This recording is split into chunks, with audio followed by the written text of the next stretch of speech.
about the history of Jews under the Roman rule. यहूदी लोगों का रोमियो के अधीन में यहूदियों का इतिहास हम देख रहे थे. So as a starting we told about the two sons of Alexander Jannaeus. Alexander Jannaeus was an high priest in Jerusalem during the first century of BC, and he had both political and spiritual authority. Alexander Jannaeus के पास वो राजा जैसे था, मतलब political और spiritual authority, बहुत राजनीतिक और आत्मिक अधिकार उनके पास था फलस्तीन के ऊपर. इसका मरने के बाद इनका दो बेटे थे, एक है हिरकानस सेकंड और दूसरा है अरिस्टोबुलस सेकंड. अलेक्जेंडर जन्नेस का वाइफ था सलोमी. इसके मरने के बाद पहला जो बेटा हिरकानस सेकंड को महायाजक के रूप में अपॉइंट किया था. ये था यरूशलेम और फलस्तीन का अधिकारी. तब अरिस्टोबुलस आकर इससे युद्ध किया. फिर क्या हो गया, ये राजा बना. तब क्या हो गया, आपस में ऐसा लड़ाई झगड़ा होते रहा. तब क्या हो रहा था, रोम में पोम्पे करके एक जनरल, जो रोमन आर्मी का जो सेनापति था, वो उस तरफ रोम के तरफ क्या हो रहा था, स्ट्रॉन्गर पावरफुल हो रहा था. तब ये प्रॉब्लम इन दोनों भाइयों के बीच में जो प्रॉब्लम सॉल्व करने के लिए पोम्पे ने इनको बुलाया, और पोम्पे के सजेशन के अनुसार किसको राजा बनाया, हिरकानस को राजा बनाया. तो पोम्पे ने बोला सबसे पहले हिरकानस था राजा, यह है वारिस, यह है पहला बेटा, इसलिए फलस्तीन के ऊपर कौन राजा बनेगा, राजा नहीं, महायाजक, जिसके पास पॉलिटिकल अथॉरिटी भी होगा, स्पिरिचुअल अथॉरिटी भी होगा. तो इस बात अरिस्टोबुलस को पसंद नहीं आया. तब क्या किया, पोम्पे ने अपना आर्मी को लेके आया अरिस्टोबुलस, और जो लोग अरिस्टोबुलस को सपोर्ट कर रहे थे उनको दबाया. उस युद्ध में कितने लोग मर गया था, 12,000 यहूदी लोग मर गया था. और फिर से हिरकानस को क्या बनाया, हाई प्रीस्ट बनाया with both spiritual and political authority. I hope you understood this much. तो हिरकानस हाई प्रीस्ट के रूप में राज कर रहा था. इतना समझ में आ गया? Everybody understood this much?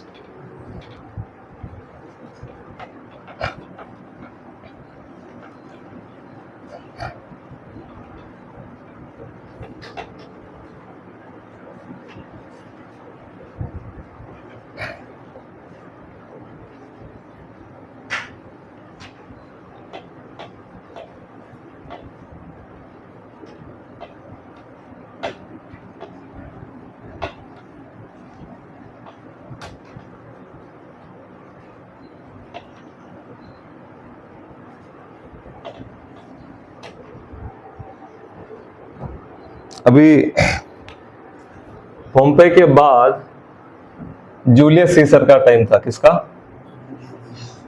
ये रोम के अधिकारी के बारे में बोल रहे हैं. जूलियस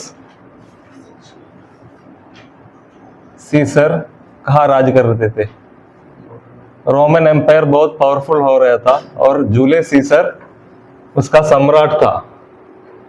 ठीक है, तो अभी रोम के अधीन में आ गया फलस्तीन. पोम्पे के समय में रोम के अधीन में आ गया. In the time of Pompey फलस्तीन came under the rule of Rome in BC 63. I hope you remember.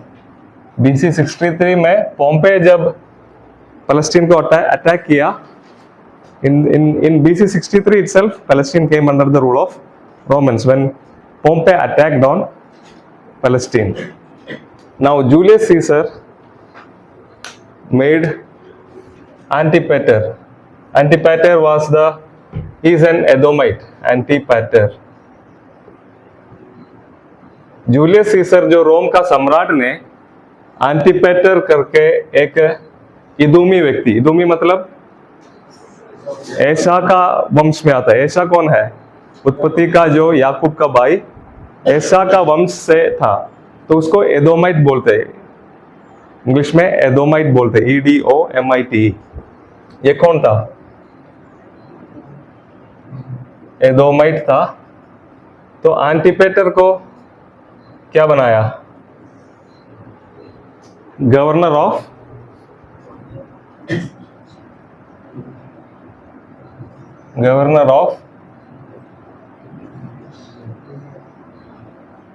यहूदिया का गवर्नर बनाया। किसको? एंटीपेटर जो यहूदी नहीं है, इदोमी है, उसको गवर्नर ऑफ जूदिया बनाया। कौन? रोम के राजा जूलियस सीसर ने। और एंटीपेटर के टाइम में क्या क्या हो रहा था? He was a good ruler. In the time of Antipater, Jews did not have to participate in the military service. उन लोग मिलिट्री में जाने का नहीं। तो बाकी सारे जितने भी देश है रोम के अंदर, उनके समय में लोग क्या करना था? रोम के लिए मिलिट्री सर्विस करना था। पर इसके समय में यहूदियों के लिए ये मिलिट्री सर्विस करने का जरूरत नहीं था। दूसरा बात क्या है? यहूदियों को अपना नियमों के अनुसार, मूसा के नियम के अनुसार अदालत कर सकते हैं, या अपना बाकी नियमों को, नियम कानून को लागू कर सकता है। मूसा के नियम के अनुसार इन लोग जी सकते थे। ये दो फ्रीडम एंटीपेटर के अधीन में यहूदियों के पास था। पर but they hated him. Why they hated him? Because he was not a Jew. After doing all these favors, why did they hate Antipater? Because he was a Edomite. So after the time of Antipater had two sons. What was the name of two sons? First one is Phasael. Second one is Herod.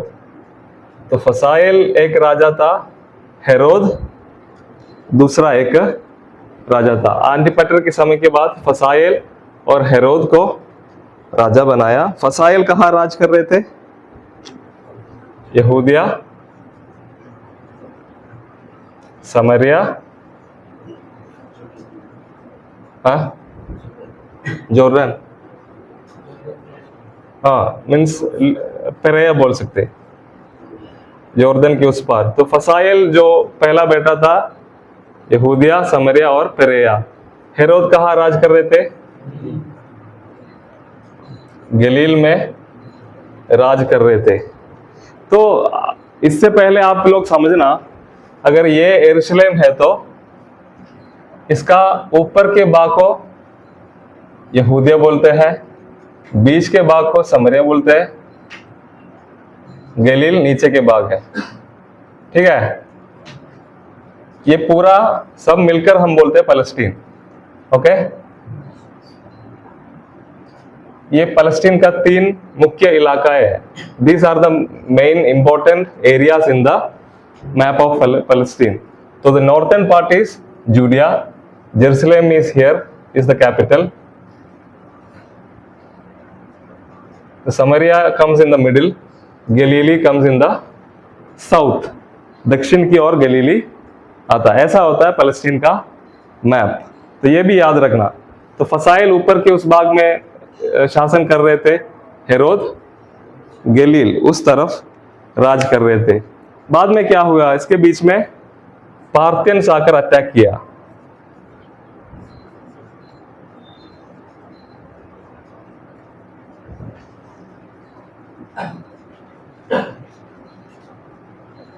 Parthians कौन था? ये एक जाति था, Persia से आया और फसाइल के इन जगहों में क्या किया? अटैक किया। So what happened? Phasael committed suicide when Parthians came and attack. उस समय कौन हाई प्रीस्ट कौन था? Hyrcanus. Hyrcanus two was the, उसके पास और कोई अधिकार नहीं था, सिर्फ याजक था। तो इसको बाबिलोन में ले गया, बंदी के रूप में ले गया। When Parthians attacked this Judea, what happened? Jerusalem, Hyrcanus was taken to Babylon exile. Babylon को बंदी बनाकर ले गया। फसाइल कमिटेड, खुदकुशी कर लिया, सुसाइड। तब जाके क्या हो गया? ये इलाका भी किसके हाथ में आ गया? हेरोद के हाथ में आ गया। और हेरोद ने क्या बना? पूरे इलाकाओं का राजा बना। पर बाद में तो पार्थियंस जब अटैक किया था, किसको राजा बनाया? When Parthians came and attacked Jerusalem, Antigonus was made king. कौन था एंटिगोनस?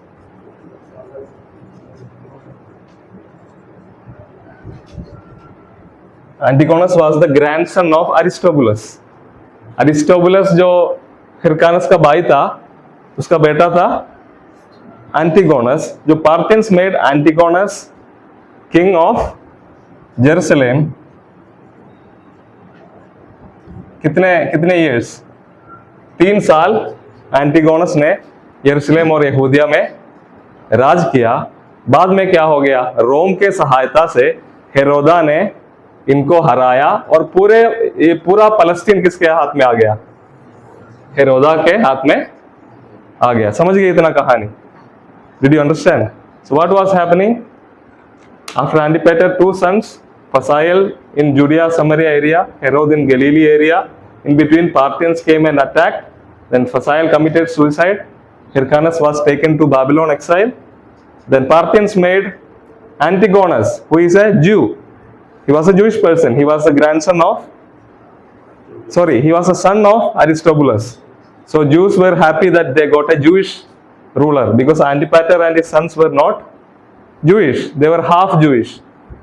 So they were Edomites.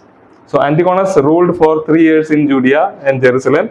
After that, Herod became the king of the whole Palestine, the entire Palestine, with the help of Roman authority.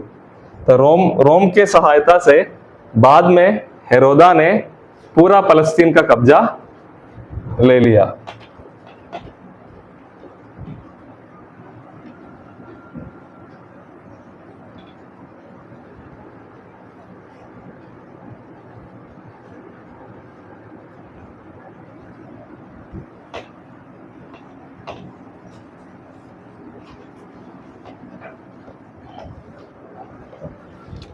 तो हेरोद को राजा करके title मिला था।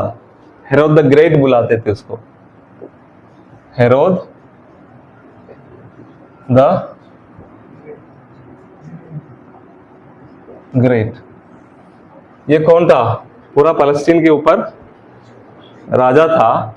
इसके बारे में क्या पढ़ा हमने? What did we learn about Herod the great? He was a very cruel, पागल भी था।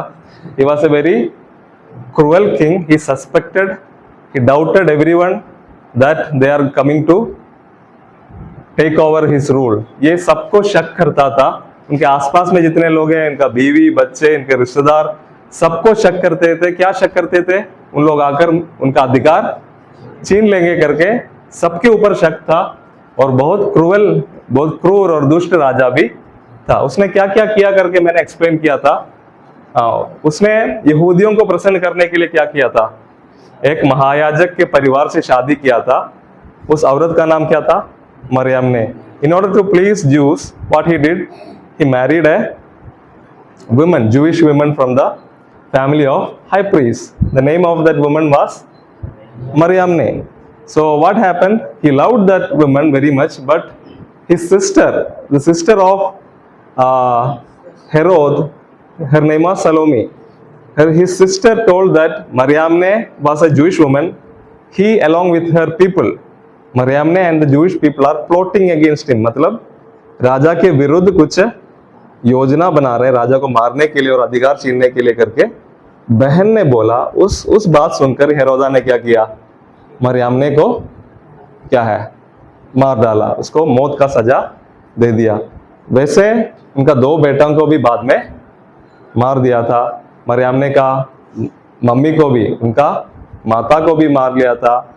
सिस्टर जो सलोमी का हस्बैंड को भी ऐसे ही अलग अलग संदर्भ में ये शक के कारण अपना परिवार के बहुत लोगों को अलग अलग टाइम पे मार दिया था। हेरोदा का about Herod Bible also talks some incidents during the birth of Jesus Christ. It is this Herod the great who ordered to kill the children who are under the age of 2। तो ये हेरोद था कौन सा? ये वाला हेरोद। अभी मरियमने के बारे में एक और बात मैं बोलता हूँ, क्रिसमस आ रहे हैं ना, इसलिए आप लोग के लिए क्रिसमस का एक कहानी।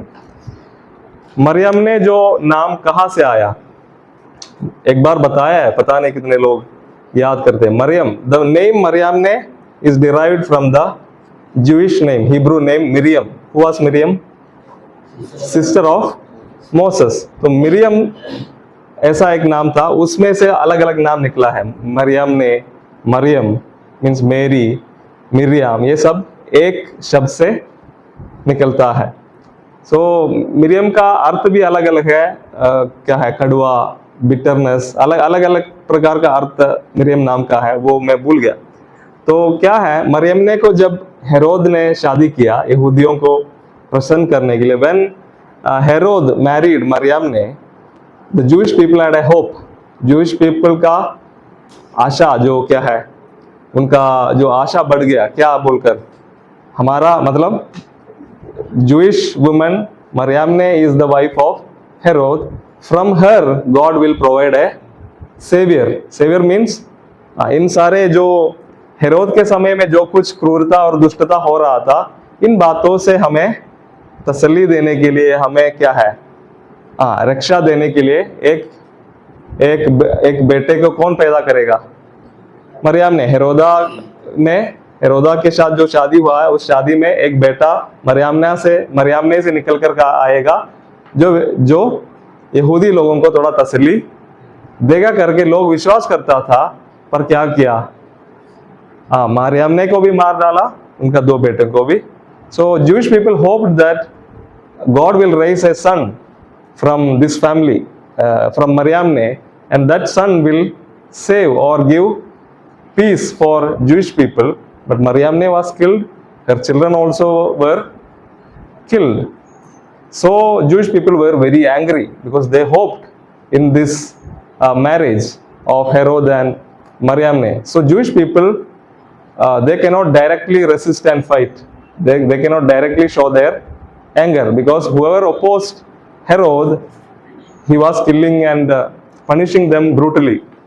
So what they did, all the female girls who were born at the time, most of the female girls, these Jewish people, what they did, they gave the name Mary or Mariamne to lot of girls who were born at that time. So what, उन लोग क्या किया, ऐसे resistance, उनका विरोध के रूप में उन लोग क्या किया, एक मरियमने को मार दिया। पर परमेश्वर हमें बहुत मरियमने को, ये एक तरीके का विरोध है, मतलब सामने जाके विरोध नहीं कर सकते क्योंकि वो बहुत दुष्ट राजा था।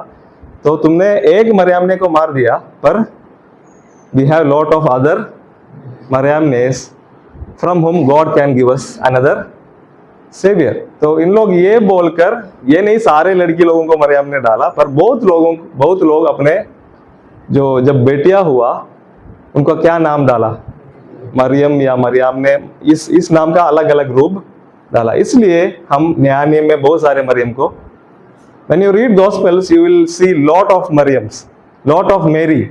Why? It is because of this incident. It's a name of resistance. यीशु मसीह का the mother of Jesus is Mary. There is one Martha and Mary, one Mary there. Magdalene Mariam दूसरा है. When Jesus was crucified, there are 3-4 Marys in the cross. So lot of Mary in the New Testament and Gospels. It is a name of resistance. लोग विरोध करते हुए ये नाम डाला, ये बोलकर एक मरियमने को तुमने मार दिया. You killed one मरियमने, but God will give us lot of Mariamnes. From any one of these Mariamnes, God will surely give us a savior, and that happened. One Mary bore Jesus, like Jesus was born to a woman named Mary. ऐसा एक कहानी भी इसके अंदर है. So we were talking about Herod the Great. Herod the Great had 3 sons. Who were the 3 sons? Archelaus,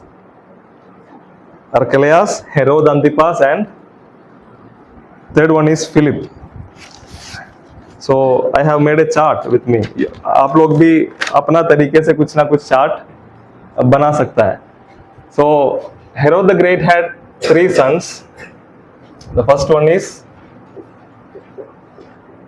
Archelaus. Archelaus is the first one. Second one is Herod Antipas. And the third one is Philip.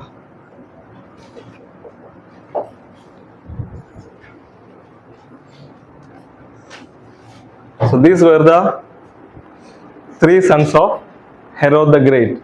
Archelaus was ruling in Judea and Samariya area, और भी जगह थे पर मुख्य रूप में Judea and समरिया में राज कर रहे थे. हेरोद अंतिपास गलील में, फिलिप ने जेंटाइल रीजन्स में, मतलब गलील में जो यूनानी लोग रहते हैं बाहर की जगहों में, जेंटाइल रीजन्स.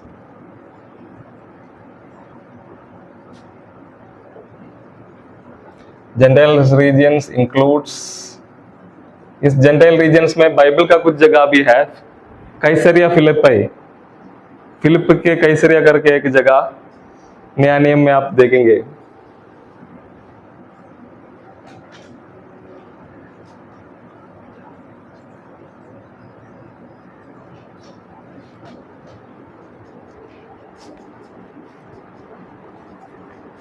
कैसरिया फिलिप्पी.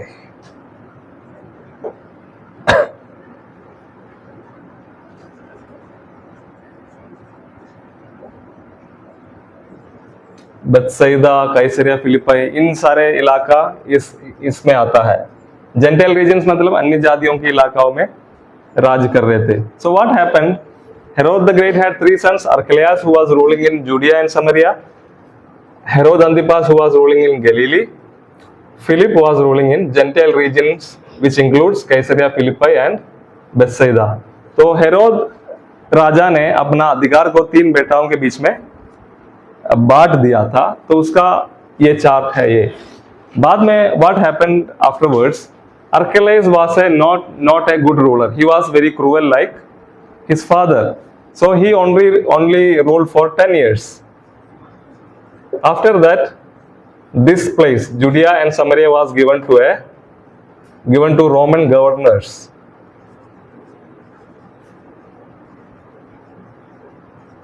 तो क्या हुआ, आर्केलास जो यहूदिया और समरिया में राज कर रहे थे, ये इतना सही राजा, मतलब अच्छा राजा, ये सही से राज नहीं कर रहे थे, बहुत दुष्ट राजा भी था. तो 10 साल के बाद रोम के जो कैसर ने इसको क्या किया, हटाकर रोम डायरेक्टली कुछ अधिकारियों को उधर अपॉइंट किया. उसको क्या बोलते हैं, रोमन गवर्नर्स बोलते हैं. तो एक के बाद एक गवर्नर्स आया, उसमें से एक है पिलातुस. समझ गए. आर्केलास को हटाने के बाद कौन आया, रोम डायरेक्टली गवर्नर लोगों को उधर अपॉइंट किया. बहुत सारे गवर्नर्स आए, उसमें से एक है यीशु मसीह का समय का पोंतियस पायलट, मींस पिलातुस. पोंतियस पिलातुस उस गवर्नर्स का उस झुंड में एक है. अभी गलील में कौन राज कर रहे थे, Herod Antipas. So it was at this time during the rule of Herod Antipas in Galilee, John the Baptist was killed. You know the story of John the Baptist. So this Herod Antipas was the culprit, the enemy or the villain of that story. So what was happening there in the story of John the Baptist? Herod Antipas divorced his wife and married his brother's wife. The name of his brother's wife was Herodias. So Herodias already had a daughter. That daughter's name also is Salome. That is another Salome, the daughter who danced and asked the head of John the Baptist. So this is the Herod Antipas who married his brother's wife. The name of the wife was Herodia, and she already had a daughter named Salome. So इसके समय में यूहन्ना को क्या किया, jail में डाला गया था. It is this Herod Antipas who ordered to behead, means cut the head of. नहीं, दूसरा एक बेटा था हेरोदा राजा को और भी बहुत सारे बेटे थे। इसका दूसरा एक बेटा था हेरोद 2, ठीक है, बहुत सारे बेटे थे हेरोद राजा का। इसका दूसरा एक बेटा था हेरोद 2 करके। इसका वाइफ को हेरोद अंतिपास ने शादी किया अपना वाइफ को डिवोर्स करते हुए। तो ये जो किया है वो सही नहीं है करके कौन बोला? John the Baptist told that this is not right when he married his brother's wife, that's why he was put in jail and he was beheaded at one party when his daughter, this Herodias daughter Salome, was dancing, and after that king asked, what reward you want, क्या प्रतिफल चाहिए तुम्हें? So Herodias told her daughter to ask the head of John the Baptist, and John the Baptist was beheaded, and the head was given to this girl. The girl's name was Salome. Salome, and Salome later became the wife of Philip. समझ गए? बाद में सलोमी किसका wife बन गया? Philip का। तो ये इतना है कहानी इनका, इस परिवार का कहानी। So this is the story of this family, the 3 sons of Herod Antipas. Yeah.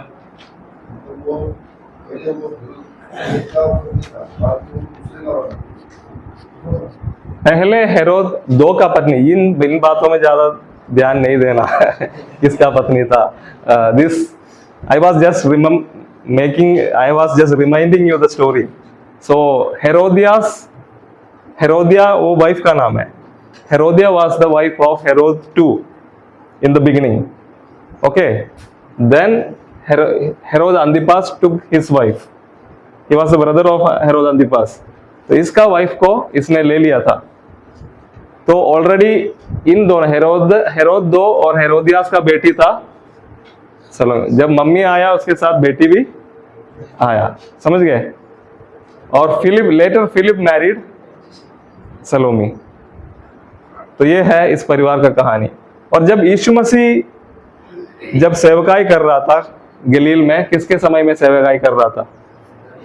Herod अंतिपास गलील में राज कर रहे थे। यीशु मसीह का क्या है उसका, क्या है? बचपन, और बचपन से लेकर यीशु मसीह का मरने का समय तक गलील में कौन अधिकारी था? हेरोद अंतिपास। इसलिए एक बार जब कुछ लोग आकर कुछ सवाल पूछा, हेरोद ने लोगों को भेजकर यीशु मसीह से बोला, यीशु मसीह से मिलने चाहता हूं। तो यीशु मसीह क्या बोला? उस लोमड़ी से जाकर बोल करके एक आयत है बाइबल में, पढ़ा है कोई? देखते हैं, सर्च करते हैं।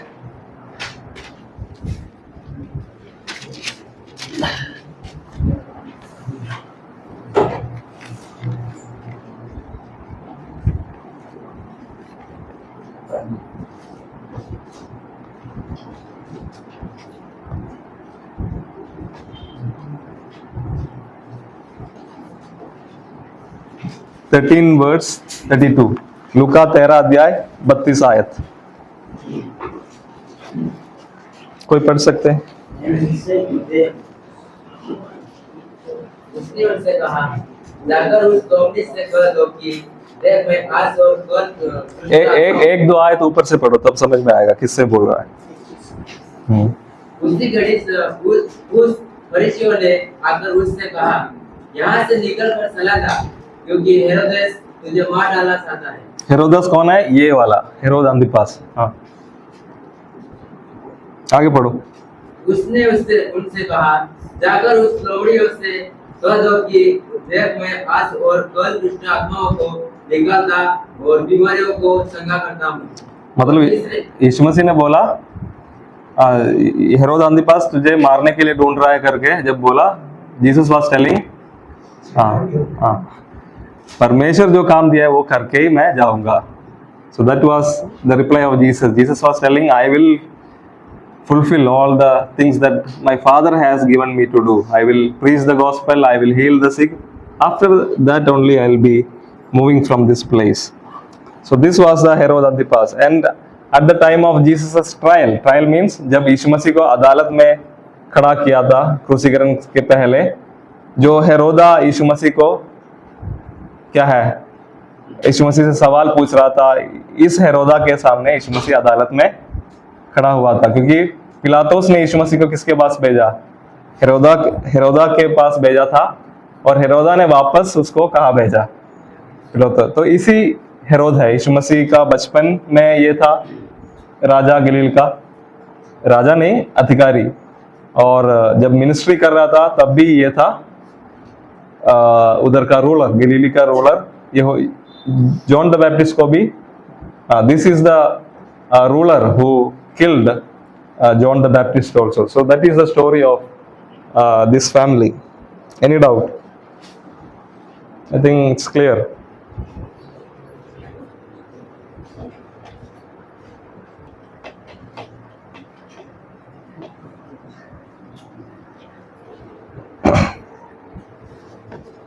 So we told about three sons of Herod the Great. We talked about who are the three sons. दूसरा marker है? Is there any another marker?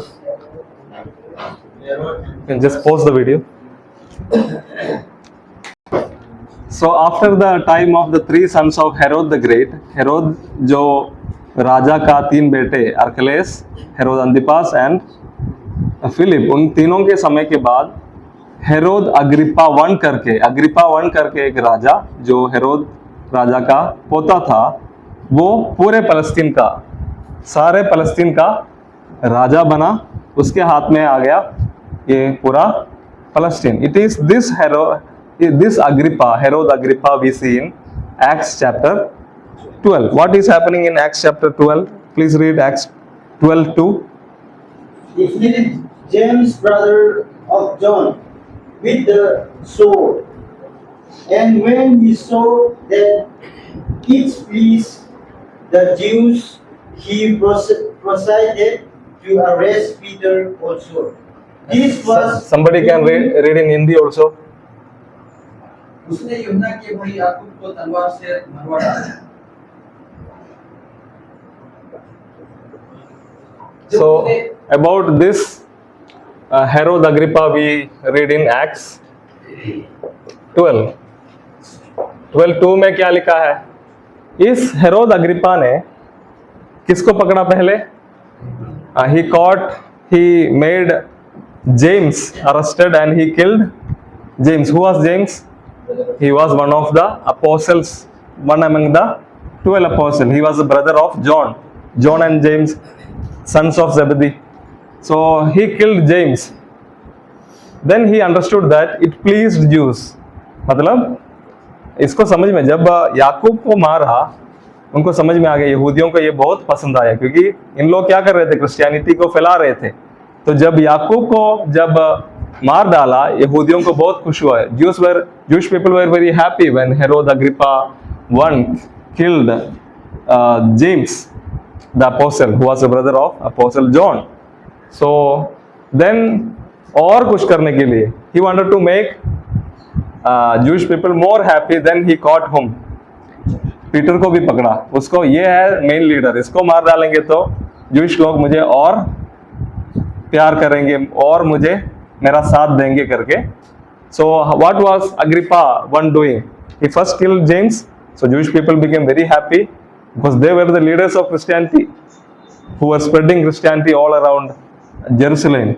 So in order to make Jewish people more happy, after killing James, he arrested Peter also, who was the main leader, and he was put in jail to kill him the next day. But what happened? The Lord sent his angel and he saved Peter from the jail. He could not kill Peter. We know that story which happened in Acts 12. उसके बाद उसी अध्याय में Agrippa one का death के बारे में, मौत के बारे में, वो बहुत घमंडी होकर कुछ बातें बोला, परमेश्वर उसी टाइम उसको मारा। We'll read Acts chapter 12 verse 20 to 23. प्रेरितों के काम 12 अध्याय का 20 से लेकर 23 तक। Now Herod was angry with the people of Tyre and Sidon, and they came to him with one accord and having pursued constitutes. The kings from Orient came. They asked for peace because their country depended on the king's country for food. On a appointed day, Herod put on his royal robes, took his seat upon the throne, and delivered on them oration to them. And the people were shouting the voice of a God and not of a man. Immediately, an angel of the Lord struck him. down because he did not give God the glory. Enough. Somebody can Hindi read in Hindi aloud. सूर और शेदा के लोगों से बहुत अप्रसन्न था, इसलिए कि वो चिंतित होकर उसके पास आए और बलास्तुस को जो राजा एक कर्मचारी था मनाकर मेल करना चाहा, क्योंकि राजा के देश से उनके देश का पालन पोषण होता था। ठहराए हुए दिन हेरोदेस राजवस्त्र पहनकर सिंहासन पर बैठा और उनको व्याख्या देने लगा। तब लोग पुकार उठे, यह तो मनुष्य का नहीं, ईश्वर का शब्द है। उसी संग प्रभु के एक स्वर्गदूत ने तुरंत उसे मारा, क्योंकि उसने परमेश्वर को महिमा दी और वही कीड़े पड़ के मर गया। तो हेरोद अग्रिप्पा 1 परमेश्वर का महिमा अपने लिए ले लिया, तब परमेश्वर उसको मार डाला। परमेश्वर का एक स्वर्गदूत आकर उसको मार डाला करके लिखा है, उसका घमंड के कारण।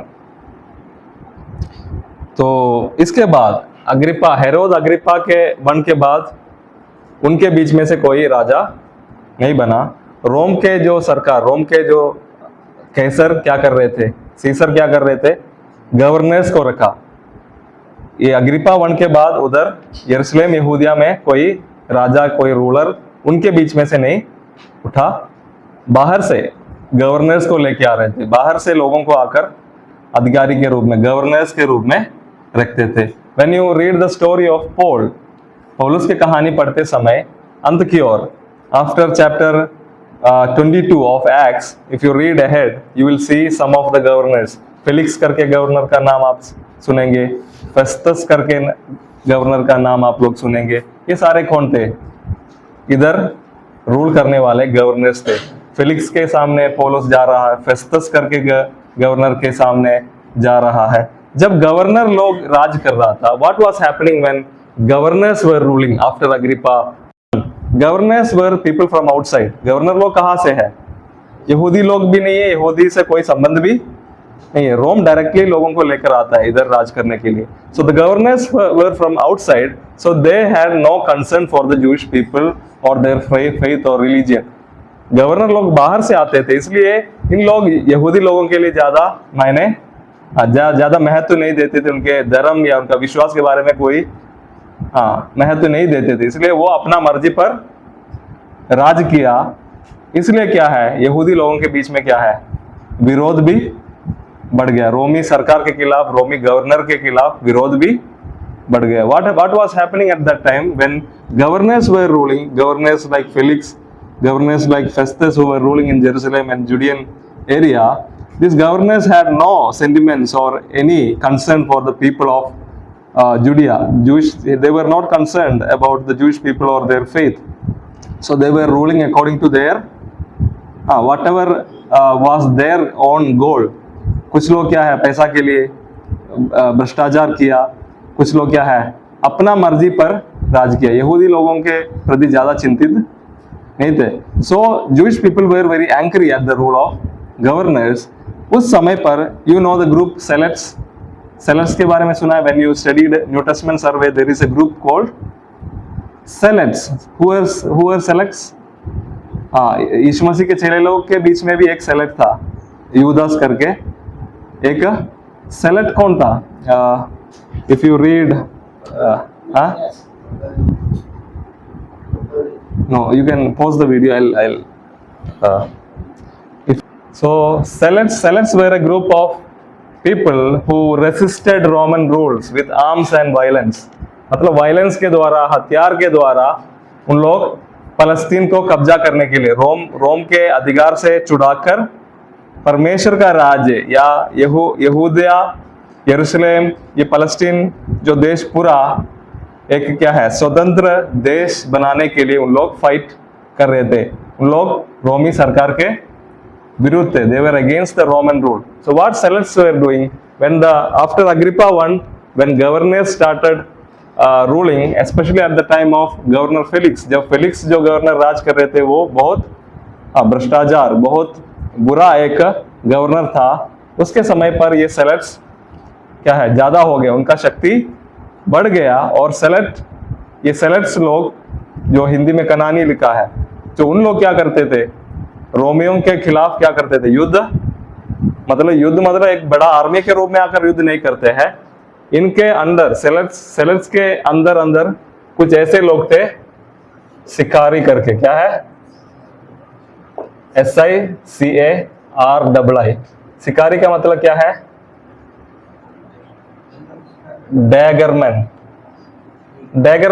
मतलब क्या है, ये एक तरह का चाकू है जो बेल्ट के, जो छोटा सा चाकू जिसको मारने के लिए इस्तेमाल करते हैं, लोगों को क्या है मार डालने के लिए इस्तेमाल करते हैं। ऐसा एक चाकू को बोलते हैं क्या, डैगर मतलब ऐसे चाकू लेके चलने वाले लोगों को क्या बोलते हैं, शिकारी। तो सेलर्स के अंदर शिकारी करके एक ग्रुप थे, वो क्या करते थे, अपने हाथ में चाकू ये डैगर छिपाकर रखते हैं, और जब भी मौका मिलते हैं, रोमन अधिकारी हो या सिपाही हो, किसी को अकेले में मिलते समय क्या करते हैं। तो ऐसे था इनका विरोध करने का तरीका। They don't had the power to come as an army or big group against Roman rule, but there were people named Sicarii. Sicarii मतलब the people who carried this dagger with them in their waist. So they carried this dagger hidingly, and whenever they got an opportunity to kill a Roman official or anyone who may be a soldier or anyone belongs to Roman rule, they killed them. ऐसे लोग भी sellers के बीच में थे। After what happened? So governors were ruling after Herod Agrippa I.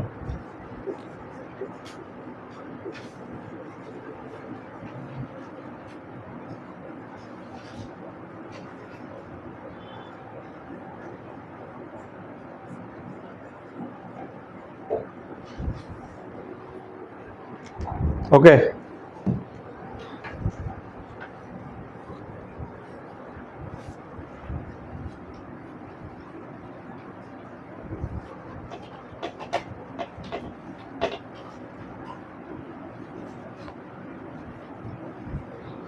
So अभी Agrippa के बाद, after Agrippa, rule of governors.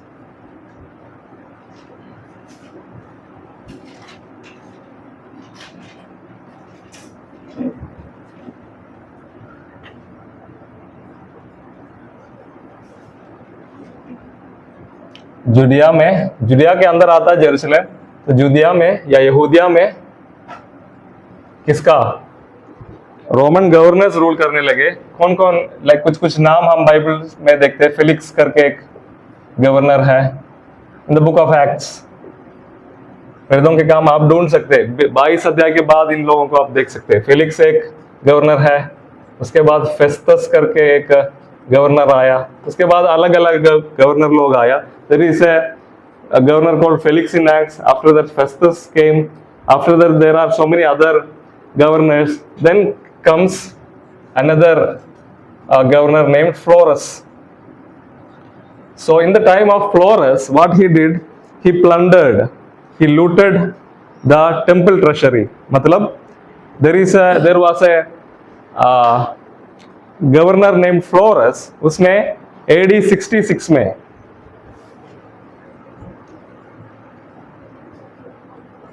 AD 66 में ही लूटेड मतलब लूटना, हिंदी शब्द वही है। प्लंडर मतलब इसको लूटना। लूटेड टेम्पल ट्रेशरी मीन्स यरूशलेम मंदिर का जो खजाना, जो सोना चांदी और जो भी भेंट आता है, वो भी जो कुछ बहुमूल्य चीज है उसका खजाना क्या किया, लूट लिया। कौन?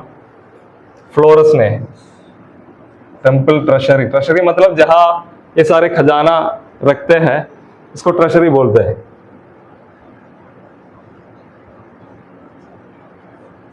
So looted temple treasury. So when Florus looted temple treasury, Jewish people became very angry, especially Zealots became very angry. जब इसने मंदिर का खजाना लूट लिया, यहूदी लोग बहुत गुस्सा हो गया। मुख्य रूप में सेलेट लोग, जो कनानी जो लोग जो विरोध करते थे, जो शिकारी थे, जो चाकू लेकर चलते थे, इन लोग बहुत गुस्सा में आ गया और उधर बहुत ही बड़ा युद्ध शुरू किया। कब? 66 से लेकर युद्ध शुरू किया। तब फ्लोरस ने क्या किया?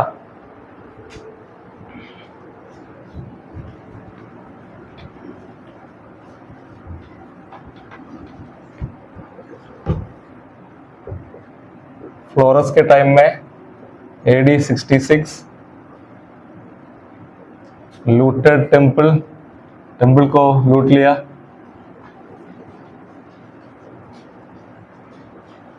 वॉर स्टार्टेड, क्या हुआ? युद्ध शुरू हुआ।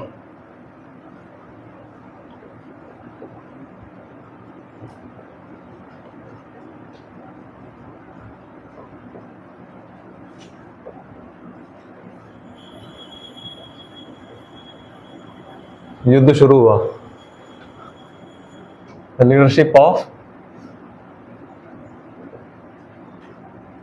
मतलब ये सेलेट्स के नेतृत्व में रोम के सरकार के खिलाफ युद्ध शुरू हुआ। ये युद्ध कब तक रहा? AD 66 से लेकर 70 तक ये युद्ध हुआ। बीच में क्या किया? फ्लोरस किसको लेके आया? रोम के बहुत ज्यादा सेनाओं को यरूशलेम में लेके आया। So this war was happening from 66 to 70. So Florus brought a huge Roman army to Jerusalem. So who was the Caesar that time? Nero was the Caesar. Nero दूसरा एक पागल आदमी है, मैंने बताया था, बहुत दुष्ट था। So Nero was the Caesar. Florus was the governor of Jerusalem. So Nero sent an army.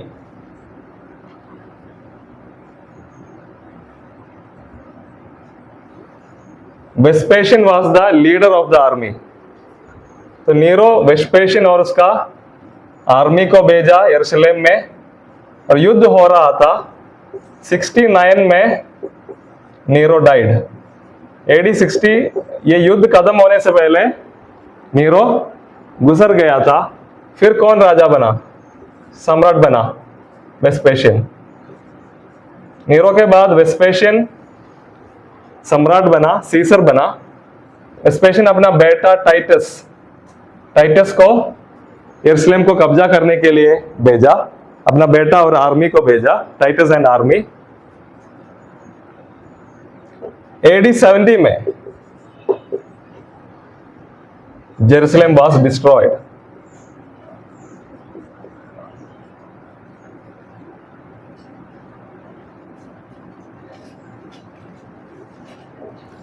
AD 70 में यरूशलेम पूरी रूप में, मंदिर भी तोड़ दिया गया, सब कुछ चकनाचूर कर दिया।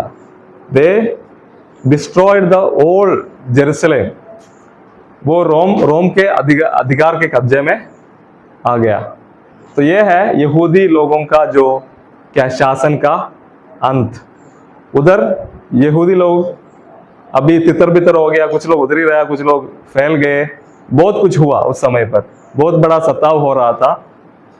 यहूदियों का राज उधर, मतलब यहूदी लोग क्या है, उनका स्टेट उधर खत्म हो गया, उनका अधिकार उधर खत्म हो गया। तो AD 70 में खत्म हो गया। उसके बीच में एक बात हुआ, ये जो युद्ध चल रहा था, अग्रिप्पा 2 करके था। अग्रिप्पा 1 के बारे में बात किया। सो अग्रिप्पा 2 था। अग्रिप्पा 2 गलील में राज कर रहे थे, गलील में रूल कर रहे थे। गलीली, सीरिया, इन इलाकों में सदर्न सीरिया, दक्षिण सीरिया में और गलील के कुछ इलाकों में रूल कर रहे थे। अग्रिपा ने बहुत कोशिश किया यहूदियों को थोड़ा ठंडा करने के लिए, युद्ध खत्म करने के लिए, पर माना नहीं। इस अग्रिपा 2 को हम देखते हैं, मुझे लग रहा है एक्ट्स 26 में पौलुस को अग्रिपा के सामने ले आ रहा है। Anybody remember that story? When you read Acts later, you just notice all these names: Felix, Festus, Agrippa II. तो इस अग्रिपा और उसका वाइफ के नाम में, नहीं, वाइफ के सामने किसको ले आ रहा था? पौलुस को सुनने के लिए, अदालत के लिए फेस्तस, मुझे लग रहा है फेस्तस या फेलिक्स लेके आया, फेस्तस लेके आया। तो ये सारा है कहानी। AD 70 में क्या हुआ? समाप्त। तो इतना हिस्ट्री मैं पढ़ाऊंगा। ये अभी नया नियम दानियल से कहाँ पहुंच गए? तो दानियल के समय से लेकर नया नियम को भी पार करते हुए AD 70 में उतना हिस्ट्री आपको मिल गया। ये सिर्फ दानियल के लिए नहीं, this is not only useful for Daniel, it is useful for New Testament subjects also. So you understood who were the rulers, what all were happening in their time. So we will end the class. Somebody can pray. So notes आप खुद पढ़कर समझ लीजिए।